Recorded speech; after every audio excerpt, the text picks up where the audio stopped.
Bismillahirrahmanirrahim. Alhamdulillahil malikil haqqil mubin alladzi qala fi kitabih innallaha yuhibbul muhsinin. Allahumma salli wa sallim wa barik ala sayyidina Muhammadin imamil anbiya'i wal mursalin wa ala alihi wa sahbihi ajma'in. Subhanaka la ilma lana illa ma 'allamtana innaka antal alimul hakim. Wa la hawla wa la quwwata illa billahil aliyyil azim. Allahumma minka wa bika wa ilaika wa la hawla wa la quwwata illa bik. Allahumma bihaqqi sayyidina Muhammad wa ali sayyidina Muhammad ij'alna fi qalbi sayyidina Muhammad sallallahu alaihi wa alihi wasallam. Hadirin wal hadirat jamaah zikir manaqib kubra rahimakumullah. Masih dalam kajian tafsir surah Al-Baqarah ayat 178. Allah Subhanahu wa taala berfirman, A'udzu billahi minasyaitonir rajim. Bismillahirrahmanirrahim. Ya ayyuhalladzina amanu kutiba 'alaikumul qisasu fil qatla al-hurru bil hurri wal 'abdu bil 'abdi wal unsa bil unsa. Faman 'ufiya lahu min akhihi syai'un fattiba'un bil ma'rufi wa ada'un ilaihi bi ihsan. Dzalika takhfifun min rabbikum wa rahmah. Faman i'tada ba'da dzalik falahu 'adzabun alim. Allah Subhanahu wa taala berfirman, wahai orang-orang yang beriman, diwajibkan atas kalian itu qisas pada perkara yang terbunuh. Al-hurru bil hurri, orang merdeka dengan orang merdeka. Wal 'abdu bil 'abdi, hamba sahaya dengan hamba sahaya. Wal unsa bil unsa, perempuan dikisas dengan perempuan. Faman 'ufiya lahu min akhihi syai'un fattiba'un bil ma'ruf wa adun ilaihi bi ihsan. Barang siapa mendapatkan kemaafan daripada saudaranya, maka hendaklah mengikutkan orang yang memberi maaf dengan kebaikan. Wa adun ilaihi bi ihsan, dan hendaklah membayar diat orang yang dimaafkan kepada orang yang memaafkan dengan cara yang baik. Dzalika takhfifun min rabbikum wa rahmah. Demikian itu merupakan keringanan bagi Tuhan kalian dan juga kasih sayang. Faman i'tada ba'da dzalika falahu 'adzabun alim. Barang siapa lampau batas sesudah demikian itu, maka baginya lah azab yang sangat pedih. Hadirin wal hadirat jamaah zikir manaqib kubra rahimakumullah. Alhamdulillah, di minggu kemarin kita telah mengupas apa itu qisas, baik secara terminologi ataupun etimologi. Dan juga kita telah membahas asbabun nuzul ayat ini dan lain sebagainya. Dan insyaallah dalam kesempatan kali ini yang akan kita kupas, faman 'ufiya lahu min akhihi faman 'ufiya lahu min akhi syai'un fattiba'un bil ma'ruf wa ada'un ilahi bi ihsan. Barang siapa mendapatkan kemaafan bagi saudaranya, maka hendaklah mengikutkan orang yang memberi maaf dengan kebaikan, dan hendaklah orang yang diberi maaf itu membayar diat kepada orang yang memaafkan dengan cara yang baik. Hadirin wal hadirat jamaah zikir manaqib. Kalau sejumlah kita lihat ayat ini, ada kata-kata min akhi dari saudara. Makna saudara di sini menurut kebanyakan ulama, saudara di sini ialah saudara dalam ikatan keagamaan atau saudara seagama. Bin akhi, saudara seagama. Dalilnya apa? Bin akhi ini maksudnya saudara seagama. Bisa kita lihat surah Al-Hujurat ayat ke-10.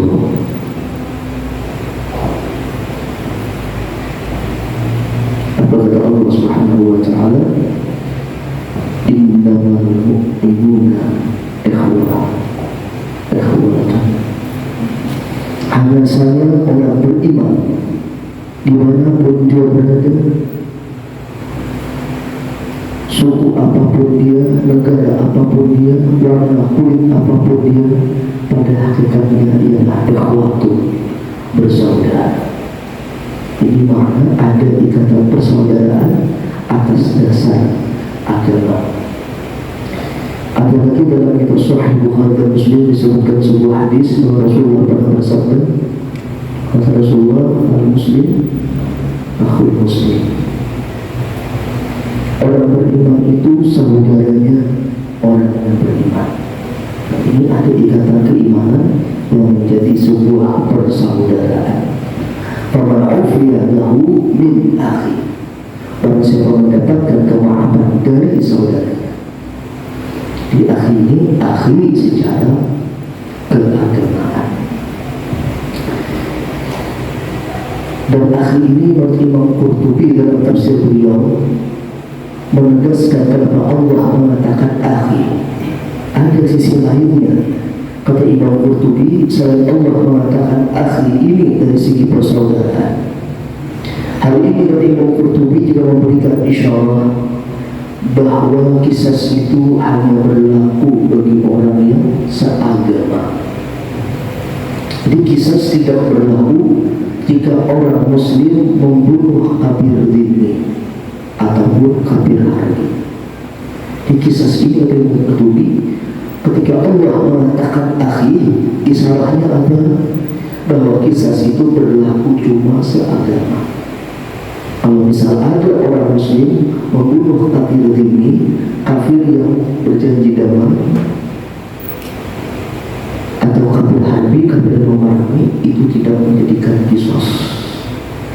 Jadi kenapa Allah menyebut kata akhi, kata Imam Qurtubi? Ini isyarat bahwa kisah hanya berlaku bagi seagama. Alhamdulillah, coba hadirin lagi kubur rahimakumullah. Adapun makna akhi, makna saudara tadi, pernah Imam Mutawaddi Asy'arawi dalam tafsir beliau, Imam Mutawaddi Asy'arawi pernah menyebutkan hikmah kenapa Allah Subhanahu wa ta'ala menyebut akhi, menyebut saudara. Kata Imam Mutawaddi Asy'arawi dalam kitab tafsir beliau, hikmahnya kenapa Allah menyebut demikian, itu menunjukkan akan keindahan lafaz dan makna dalam Al-Quran. Pertama, menunjukkan betapa indahnya lafaz dan makna dalam Al-Quran. Itu hikmah pertama, kata Imam Mutawaddi Asy'arawi, kenapa Allah menyebut kata akhi. Adapun hikmah yang kedua, kata Imam Mutawaddi Asy'arawi, kenapa Allah menyebut kata akhi, ini mengisyaratkan pula untuk melunakkan hati orang yang sedang bertikai. Gunanya lagi dari Imam Mutawaddi Asy'arawi untuk melunakkan hati-hati orang yang sedang bertikai atau bermasalah. Karena sebesar apapun masalahnya, sebesar apapun pertikaiannya, sebesar apapun permusuhannya, tetap pada hakikatnya dia adalah saudara kita, min akhi, untuk melunakkan hati orang yang sedang bertikai. Jadi seperti apapun masalah kita dengan seseorang, sebesar apapun pertikaian kita, permusuhan kita, tetap pada hakikatnya dia adalah saudara kita dan tidak bisa kita hilangkan. Karena ini adalah ikatan persaudaraan yang Allah Subhanahu wa ta'ala jadikan antara orang-orang beriman. Innamal mu'min ikhwatun, Al-Hujurat ayat ke-10. Dan juga maknanya lagi ketika Allah menyebutkan akhi, kita disuruh untuk menjaga kehormatan saudara kita. Jadi di samping menenangkan hati orang sedang bertikai, ini pun juga menunjukkan kita untuk menjaga kehormatan saudara kita, meskipun dia adalah musuh kita atau orang yang musuh kita, tetapi kita disuruh untuk menjaga kehormatannya. Dalam sebuah hadis Imam Tirmidzi, Rasulullah pernah bersabda, "Man radda an 'irdi akhihi kana hijaban mana lahu hijaban minan nar. Rawahu Tirmidzi. Apa kata Rasulullah? Menanda barang siapa membela kehormatan saudaranya. Ketika saudara kita diremehkan, dilecehkan, kita boleh bela kehormatannya. Orang yang membela kehormatan saudaranya, kana lahu hijaban minan nar. Pembelaan tadi akan menjadi hijab kita, dinding kita daripada api neraka. Karena lalu hijaban minan nar, akan menjadi dinding yang kokoh membentengi kita daripada neraka. Ini salah satu kelebihan kita menjaga kehormatan saudara kita. Menanda al-irdi akhi. Hadirin wa hadirat jamaah dikirman cukup rahimahullah. Al-Imam Tirmidzi pernah menyebutkan bahwa di zaman Nabi Musa alaihissalam, di zaman Nabi Musa alaihissalam, Imam Tirmidzi bahwa kisah itu hampir diwajibkan. Jadi kisah di zaman Nabi Musa itu diwajibkan, tidak ada kata kemaafan. Itu keras. Syariatnya Nabi Musa itu kalau orang dibunuh wajib dibunuh. Kisah tidak ada kemaafan, toleransi kemaafan tidak ada. Di zaman Nabi Musa tadi Imam Tirmidzi keras syariat. Siapa membunuh wajib dibunuh. Namun sangat bertolak belakang di zaman Nabi Isa alaihissalam. Nabi Musa keras, Nabi Isa malah sangat lembut. Kalau zaman Nabi Isa alaihissalam tidak ada dikenal kisah, malah dikenal harus saling memaafkan. Jadi syariat Nabi Musa dan Nabi Isa itu bertolak belakang. Nabi Musa keras dengan kisahnya, Nabi Isa toleransi dengan kemaafannya. Namun kata Imam Tirmidzi di zaman Rasulullah SAW itu digabungkan antara syariat Nabi Musa dengan Nabi Isa. Kenapa? Diperbolehkan untuk kisah, namun diperbolehkan pula untuk toleransi dengan kemaafan. Ini syariat Nabi kita Muhammad SAW menggabungkan antara syariat Nabi Musa dan juga Nabi Isa.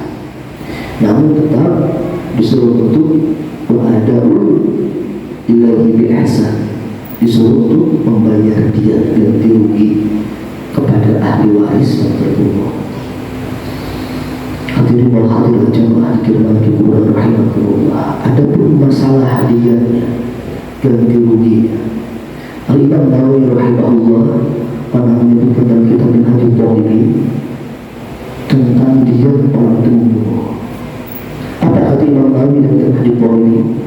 Kata Imam Nawawi rahimahullah, min qatl hurri muslim mi'atu ba'ir.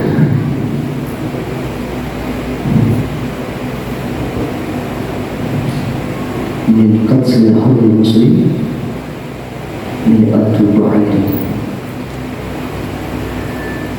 Ketika mulai membunuh orang merdeka yang beriman, itu diatnya 100 ekor unta. Dan beliau menyebutkan jenis-jenis untanya dan unta tersebut. Lalu intinya ada 100 ekor unta yang harus kita ganti rugi diat kepada orang yang kita bunuh. Kalau untanya harga 25 juta, maka setelah itu 100 ekor unta itu kurang lebih 2,5 miliar. Kalau harga untanya 25 juta, mungkin bisa lebih sekarang ini. Kali 100 ekor unta kurang lebih 2,5 miliar. Kalau kita akan membunuh orang muslim yang merdeka. Kalau perempuan separuhnya 50. Laki-laki 100 ekor unta, perempuan 50 ekor unta. Itu diatnya min qatl hurri muslim, itu kurang lebih 100 ekor unta bagi laki-laki, 50 ekor unta bagi perempuan. Namun yang jadi pertanyaan, seandainya ada ahli waris yang terbunuh itu meminta lebih daripada 100 ekor unta, atau mungkin lebih kurang, mungkin kurang dari 100 ekor unta, bagaimana hukumnya? Jika ada ahli waris yang terbunuh itu minta lebih daripada 100 ekor unta, bagaimana itu hukumnya? Dalam kitab Al-Hadiyun Nabawi bisa disebutkan bahwa ada 4 keadaan bagi ahli waris yang terbunuh. Kita bisa selaku ahli waris yang terbunuh, kita memiliki 4 keadaan, diperbolehkan 4 keadaan. 3 ittifaq, 1 ikhtilaf. 3 keadaan yang ittifaq para ulama, 1 keadaan yang ikhtilaf para ulama. Yang ittifaqnya yang pertama, keadaan orang yang ahli waris yang terbunuh itu diperbolehkan memaafkan tanpa harus membayar apa-apa, memaafkan dengan sukarela. Ahli waris yang terbunuh itu dia tidak minta dia serupiah pun kepada orang yang dibunuh. Keadaannya pertama, ini diperbolehkan, ittifaq. Keadaan yang kedua, memaafkan namun harus membayar dia, itu ittifaq. Ahli waris yang terbunuh dia memaafkan pada pembunuh, namun dia minta ganti rugi atau bayar dia, ini ittifaq. Dan yang ketiga, keadaan ahli waris yang terbunuh menuntut qisas, dia tidak ingin hartanya tapi dia ingin nyawanya, ini ittifaq, boleh. Nah, jadi ikhtilaf keadaan yang keempat ini. Apa keadaan yang keempat ini? Memaafkan kepada orang yang membunuh, namun minta bayaran yang lebih tinggi. Jadi tidak cukup kalau 2,5 miliar, yang misalnya 5 miliar atau 10 miliar, lalu dia memaafkan kepada orang yang membunuh tadi. Bagaimana hukumnya? Di sini Imam Mazhab berbeda pendapat. Kalau Imam Hambali, Ahmad bin Hanbal itu mensahkan, memperbolehkan demikian. Jadi Imam Ahmad bin Hanbal, kalau ahli waris minta 5 miliar harus 5 miliar. Untuk Imam Ahmad bin Hanbal. Kalau untuk Imam Syafi'i itu dilarang. Imam Syafi'i, kalau Imam kita Syafi'i tidak boleh lebih daripada 100 ekor unta tadi. Karena itu sudah ketentuan. Jadi Imam Syafi'i pendapatnya tidak boleh lebih daripada hukum yang tadi yaitu 100 ekor unta. Dan pendapat Imam Syafi'i ini yang lebih kuat daripada pendapatnya Imam Ahmad bin Hanbal. Itu ada yang keempat ini ikhtilaf. Apa boleh minta lebih atau cukup minta sekedar yang diwajibkan, yaitu 100 ekor unta. Hadirin wal hadirat jamaah dikirmati Allah rahimakumullah. Islam ini agama yang rahmatan lil alamin. Agama penebar kasih sayang bagi seluruh alam. Tidak berlaku hanya kepada orang yang beriman, namun seluruh alam. Islam ini agama yang rahmatan lil alamin. Itulah kenapa ketika Allah mengajukan hukum qisas, Allah memberikan toleransi dengan membayar dia saja, atau toleransi kemaafan dan membayar dia. Namun yang perlu diketahui bahwa memaafkan itu bukanlah sebuah kelemahan. Memaafkan itu bukanlah sebuah kelemahan ataupun sebuah kekalahan. Jadi ketika kita memaafkan, itu bukanlah sebuah kelemahan ataupun juga kekalahan. Karena pada hakikatnya kemaafan itu tidak akan muncul kecuali daripada jiwa-jiwa yang kuat dan jiwa-jiwa yang besar. Bahkan sejatinya ketika orang itu memaafkan, pada hakikatnya dia itu telah menolak kepada orang yang telah memusuhinya. Kenapa demikian? Karena ketika dia memaafkan kesalahan orang lain, dia telah menang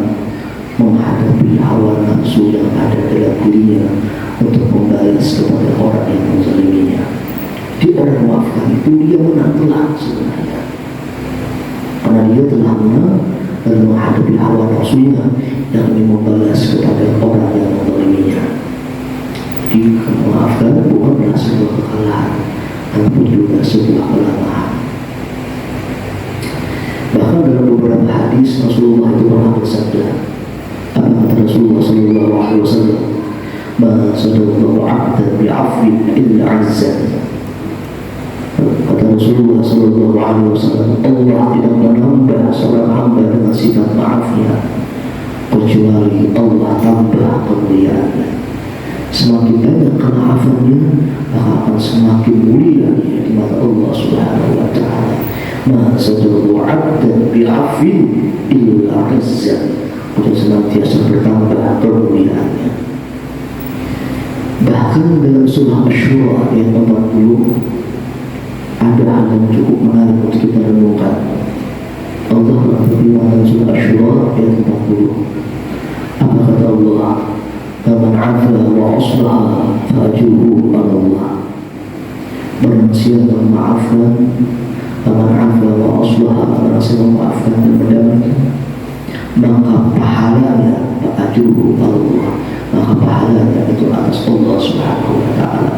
Saking besarnya pahala memaafkan ini, malaikat beramal saja tidak mengetahuinya. Kalau pahala pemaafan ini langsung Allah yang memberinya tanpa perantara malaikat penulis amalnya. Fa'ajruhu 'ala Allah, pahala orang memaafkan itu langsung Allah memberinya. Faman 'afa wa aslaha fa'ajruhu 'ala Allah. Asy-Syura ayat 40 menunjukkan betapa besarnya pahala orang-orang yang memaafkan itu.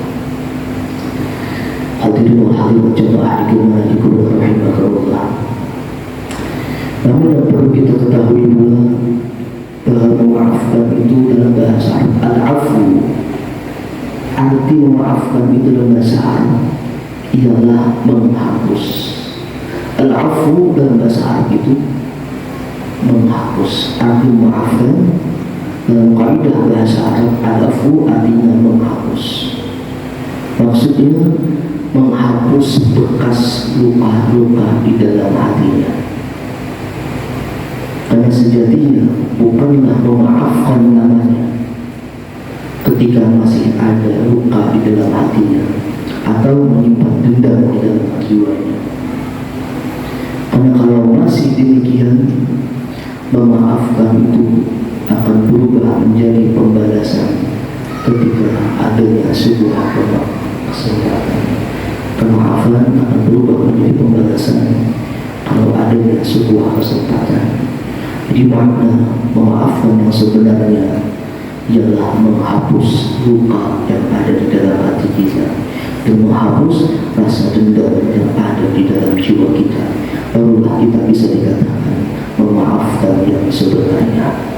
Aku qauli hadza wa astaghfirullahal-azim li wa lakum wa li muslimin wa muslimat wa al-Fatihah.